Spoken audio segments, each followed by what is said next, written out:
Esperar você abrir a sua Bíblia, achar aí.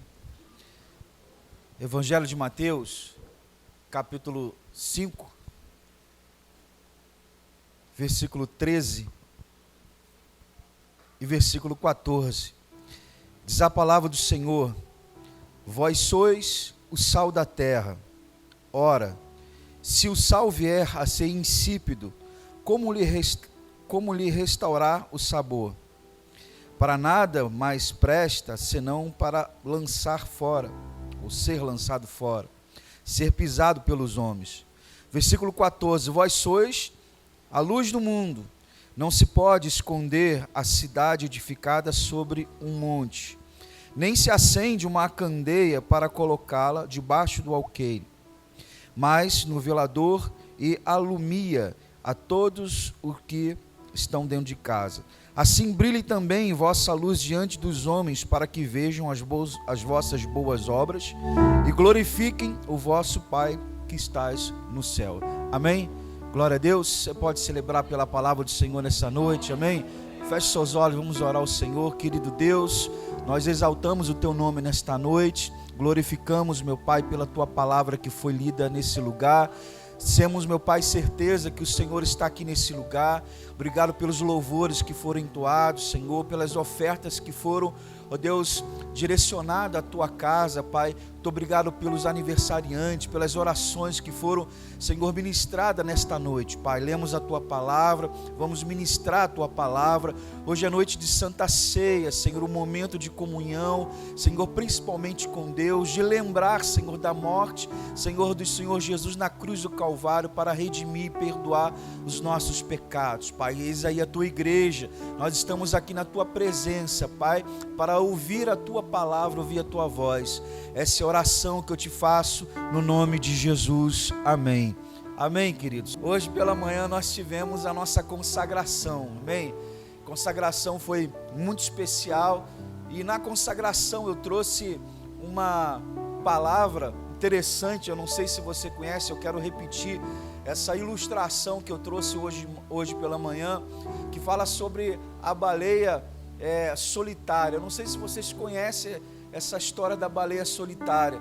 Um grupo de pesquisadores, durante 10, 12 anos, eles avistaram uma baleia, e eles entenderam que essa baleia poderia ser um navio russo, mas descobriram que era uma baleia. E ao descobrir que era uma baleia, eles ficaram intrigados, porque essa baleia vivia sozinha, vivia solitária.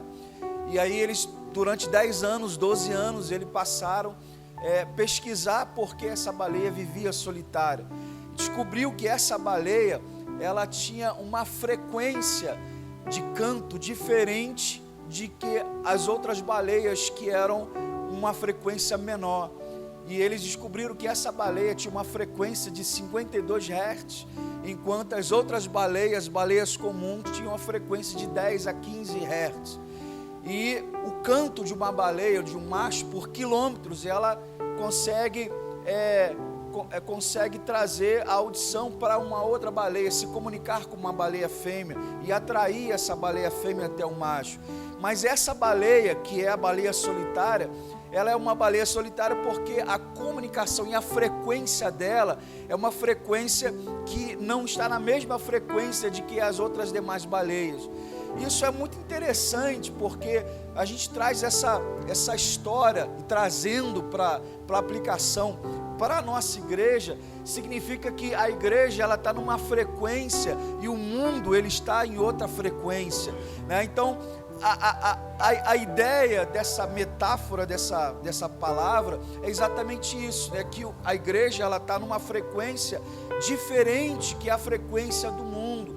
Por isso que muitas pessoas às vezes vêm para a igreja, as pessoas ouvem a igreja, ouvem a palavra, mas às vezes sai porque não consegue às vezes compreender, porque a igreja, ela está numa outra frequência do que as pessoas que estão no mundo. Então nós precisamos ter um olhar diferenciado para essas pessoas que estão no mundo e não estão entendendo a comunicação que nós estamos falando, que nós estamos fazendo. Nós precisamos ter um olhar diferenciado para essas pessoas, porque as pessoas estão aí, né, longe de Deus, no mundo de pecado, e o pecado na vida da pessoa traz consequências para a vida dela. As pessoas estão cansadas de pecar, e cansadas de pecar, estão sozinhas, solitárias, precisando de uma palavra, uma direção. As pessoas, o pecado cansa, ele adoece, ele escraviza e também destrói a vida de uma pessoa. Então a igreja, ela precisa ter esse olhar para essas pessoas e comunicar o evangelho de uma maneira, talvez, de testemunhar, comunicar o evangelho de maneira para que essas pessoas possam entender. Então nós precisamos comunicar a mesma frequência, a mesma linguagem que as pessoas no mundo hoje estão e que precisam entender. Eu não estou dizendo para você que a igreja precisa se assemelhar com o mundo, não, mas nós precisamos comunicar numa frequência em que as pessoas, elas vão conseguir compreender a mensagem de Jesus, que Ele cura, que Ele liberta, que Ele salva, que é um Deus todo-poderoso. Então nós precisamos disso. Então essa metáfora da baleia, ela vem trazer isso. A frequência da igreja está aqui e a frequência do mundo está aqui, mas isso é interessante porque isso desdobra em outras coisas, como por exemplo, o casamento. Às vezes, marido e mulher que estão em frequências diferentes, pais e filhos que também estão em frequências diferentes. Talvez lá na sua casa a frequência de comunicação, a frequência que você está vivendo no seu relacionamento conjugal, talvez no seu relacionamento com os seus filhos e os filhos com os pais, não estão na mesma frequência. Então nós precisamos alinhar e ajustar essa frequência para que os relacionamentos dentro da sua casa, eles possam ser relacionamentos saudáveis, de paz e harmonia, e verdadeiramente saudáveis por Deus. Aí o outro interessante, que isso traz um outro desdobramento nessa frequência. Qual que é, pastor? É a frequência, às vezes, da igreja juntamente com Deus, né? A frequência de Deus, a sua palavra, a oração, aquilo que Deus deixou como mandamento para a igreja. Às vezes a frequência de Deus está aqui e a igreja e o ministério das pessoas estão aqui mais embaixo. Então nós precisamos alinhar essa frequência com a frequência de Deus. Nós, na nossa igreja, eu como posso dizer, muitos ministérios da igreja estão com a frequência desajustada aos propósitos da igreja, aos propósitos de Deus. Pessoas que não buscam mais, não lê mais, não oram mais. Então nós precisamos ajustar essa frequência. Para quê? Para que a igreja possa avançar. Nós estamos debaixo de uma palavra de promessa de Deus, essa igreja. Então vocês precisam se ajustar a essa frequência da palavra de Deus. Quantos estão entendendo o que eu estou dizendo aqui, amém? Então você precisa estar nessa mesma frequência que nós precisamos falar. Estamos falando, pregando a palavra, pregando de uma maneira profética, e essa palavra profética, nós precisamos ter essa frequência. Nós estamos vivendo debaixo de uma palavra profética, Roberto, da excelência, e nós precisamos fazer a obra do Senhor com excelência, mas muitas pessoas ainda precisam ajustar a sua frequência naquilo que é excelente para Deus, naquilo que é excelente, fazendo a obra e servindo ao Senhor nesta casa. Porque quando você, meu querido, ajustar a sua frequência com a frequência de Deus, quando você se ajustar a sua frequência com a frequência dos propósitos desta igreja, essa igreja vai crescer, ela vai avançar, ela vai conquistar, as pessoas vão vir, almas se renderão ao Senhor nesse lugar. Então vamos ajustar a nossa frequência com a frequência de Deus e a frequência desta igreja, no nome de Jesus. O texto que nós lemos aqui é interessante, que a gente vai se submeter agora a essa avaliação da frequência de Deus para as nossas vidas. Vamos submeter a um teste da Bíblia. Em Mateus capítulo 5, versículo 14, 13 e 14, que nós lemos, Deus está dando a frequência para os discípulos. Ele está no monte, começa o seu sermão na montanha, E ele começa falando das bem-aventuranças que a Sara falou hoje pela manhã. Aí depois ele começa a falar e direcionar a sua palavra, a sua fala para os discípulos.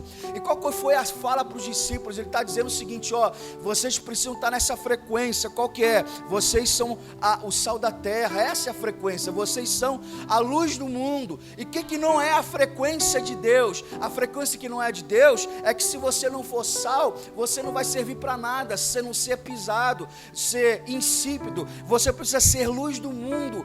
Essa é a frequência que você não pode estar, é você não ser a luz do mundo. Então Jesus, ele vai trazer essa palavra para os discípulos. Então nós fomos chamados por Deus para um propósito, você foi chamado por Deus para um propósito. Nós fomos salvos para quê? Para poder servir ao reino, para servir a Deus. Aquilo que está escrito lá em Mateus capítulo 10, no versículo 39, ele vai dizer que quem acha a sua própria vida vai perder, mas aquele que perde a sua vida por minha causa, achá-la-á. Então quando nós nos entregamos a Jesus, a nossa vida ela é para servir ao reino, para servir a Deus. Então Mateus no capítulo 10, versículo 39, a Bíblia vai dizer que nós devemos abrir mão da nossa própria vida por amor a Cristo. Então, como cumprir esse propósito de Deus de ser luz desse mundo? Então, o primeiro tópico que eu coloquei aqui, como é que a gente vai cumprir? Primeiro,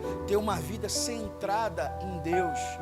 Para você ter essa frequência alinhada com Deus, você precisa ter uma vida centrada em Deus. Deus, ele deve ser o principal da sua vida, ele deve ser o centro da sua vida, como está escrito lá em Mateus capítulo 22, 34 a 40, vai dizer que diz que nós devemos amar a Deus sobre todas as coisas, ou seja, acima de tudo nós devemos amar a Deus. O que é interessante nisso daqui é que família é importante, não é importante, Roberto? Família é importante, a nossa vida é importante, o nosso trabalho também é importante, mas acima disso tudo está Deus. Então nós precisamos priorizar Deus. E o próprio Jesus Cristo, lá no Sermão da Montanha, no capítulo 6, no versículo 33, ele vai dizer: mas buscai o reino de Deus e a sua justiça, e essas demais coisas serão acrescentadas.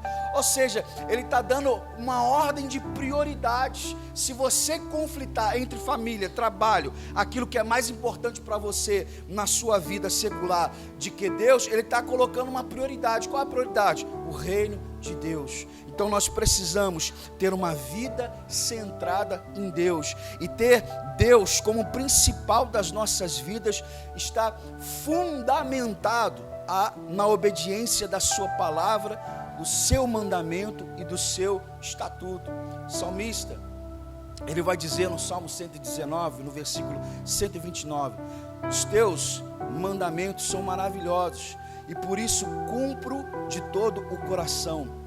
Abro a boca e suspiro, pois que mais desejo na vida é obedecer os teus mandamentos. Olha só, o salmista, ele está assumindo aqui um compromisso, ele está declarando, né, que o estatuto de Deus, ele é maravilhoso, por isso eu os cumpro de coração.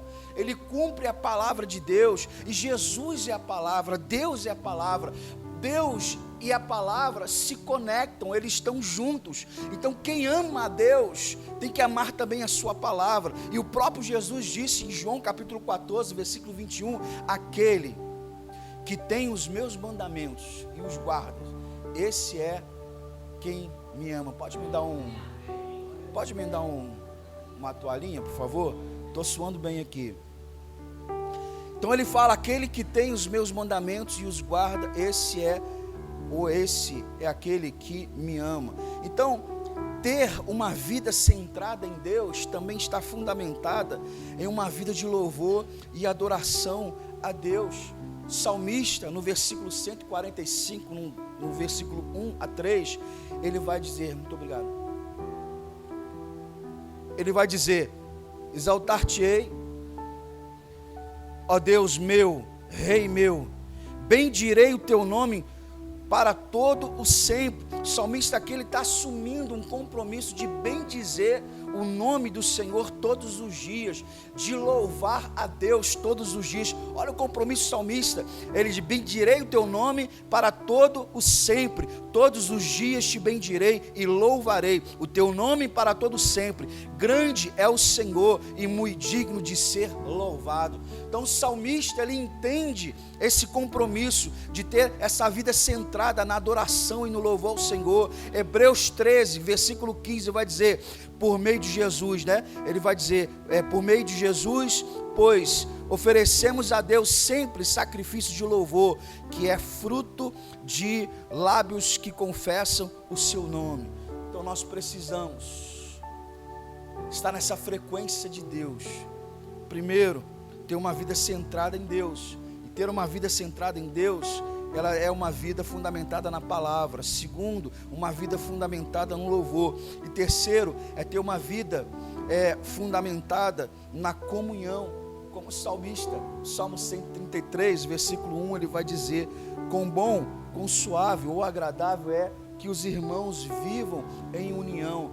Quando Deus, ele olha para essa unidade, para essa comunhão, Deus, ele se agrada. Por quê? Porque a comunhão, ela é agradável aos olhos de Deus. A comunhão fortalece os nossos relacionamentos.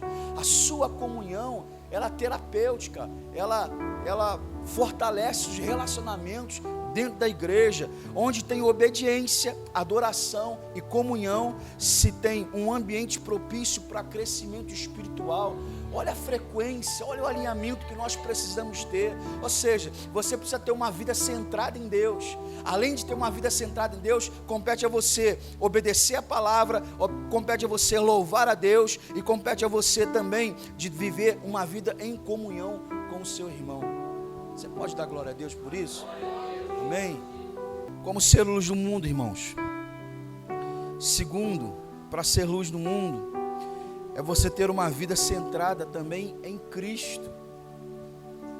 1 Coríntios 2, Paulo vai dizer à igreja lá de Corinto o seguinte: porque nada me propus saber entre vós, senão a Jesus Cristo.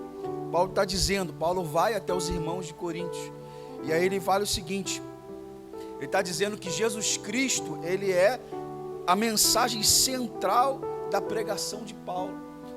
Paulo não foi lá para conversar outras coisas, a não ser de anunciar Jesus Cristo, né?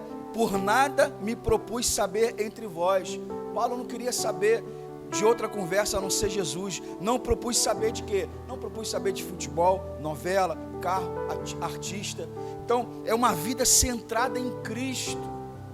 Uma vida centrada em Cristo. Aí Paulo, no versículo 4, ele vai dizer: a minha palavra e a minha pregação não consistiram em linguagem persuasiva de sabedoria, mas em demonstração do Espírito e poder, para que a vossa fé não se apoiasse em sabedoria humana, e sim no poder de Deus. Então, Paulo vai ter aos irmãos de Coríntios com a palavra, e a principal mensagem era a mensagem de Cristo. Então, aquele que tem aquele que tem uma vida centrada em Cristo, ele tem também uma vida centrada, é você proclamar Jesus Cristo como Salvador. Está escrito lá em Marcos, capítulo 16, onde fala: ide e pregai o Evangelho. Então, Jesus, ele está dizendo, ele disse: está consumado. Significa que os nossos pecados foram perdoados. Então, nosso pecado pode ser redimido. Então, Jesus, ele veio manifestar a salvação dele para todos os homens. Todos aqueles que receberem a Cristo serão salvos, serão libertos. Uma nova história Deus tem. Então, uma vida centrada em Cristo é você proclamar o Evangelho do Senhor Jesus. Ter uma vida centrada em Cristo é você anunciar a bênção da salvação em Jesus Cristo, como está escrito em Efésios, capítulo 2, versículo 8. Porque pela graça sois salvos, mediante a fé. Ter uma vida centrada em Cristo é você proclamar o Evangelho, é você dar oportunidade ao pecador perdido crer e receber em Cristo, né, como seu Salvador. Como está escrito lá em Romanos 10, 13: como invocarão se não crerão? E como crerão se não ouvirão? Então a igreja precisa dessa frequência de proclamar a palavra, de anunciar o evangelho, de fazer discípulos, de falar de Jesus, ter uma vida centrada nas escrituras. É o terceiro tópico. Como nós precisamos ser sal da terra, não ser luz do mundo, é você ter uma vida centrada nas escrituras. A Bíblia, ela é a revelação de Deus aos homens. E em 2 Timóteo capítulo 3,16 vai dizer que toda a escritura, ela é divinamente inspirada e proveitosa para ensinar, redarguir, corrigir e instruir em justiça. Significa que a palavra de Deus, ela é a nossa regra de fé e de conduta. Sem a palavra de Deus na sua vida, você não tem direção. O salmista, ele vai declarar no Salmo 119, 104, 105, lâmpada para os meus pés é a tua palavra e luz para o meu caminho. Então, não é a Bíblia que vai se adaptar a nós, é nós que devemos nos adaptar à palavra de Deus. Sem a palavra de Deus, você não tem direção de Deus. Nós precisamos da palavra do Senhor. Hebreus 4:12, porque a palavra de Deus é viva e eficaz e mais cortante do que qualquer espada de 2 gumes e penetra até a ponto de dividir a alma e o espírito, juntas e medulas, e é apta para discernir os pensamentos e propósitos do coração. Então, quando a Bíblia deixa de ser uma revelação de Deus para nós, ela também deixa de ser a nossa regra de fé e de conduta. Então, faça uso da palavra do Senhor. Essa é a frequência que nós precisamos ter com Deus, através da palavra do Senhor. Muitos estão deixando essa frequência, não estão buscando na palavra, não estão buscando na oração, não estão buscando na santidade, não estão buscando na comunhão. Nós precisamos se alinhar a essa frequência do Senhor sobre a nossa vida. Quarto e penúltimo,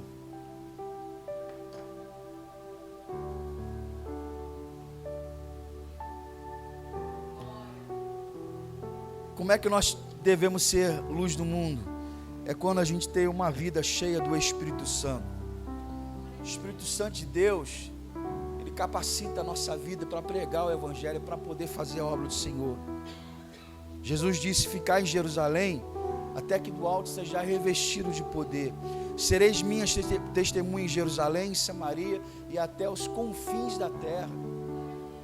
Pedro, quando em Atos capítulo 3:19, ele cheio do Espírito Santo, e o Espírito Santo na nossa vida, ele capacita a gente fazer a obra do Senhor, a obra missionária de Deus. Pedro, cheio do Espírito Santo, o que ele vai dizer? Ele vai anunciar dizendo: arrependei-vos, pois, e convertei-vos para serem cancelados os vossos pecados. Cheio do Espírito Santo, Pedro, lá em Atos capítulo 4:12, ele vai dizer que não há salvação em nenhum outro, porque abaixo do céu não existe nenhum outro nome dado entre os homens pelo qual importa que sejamos salvos.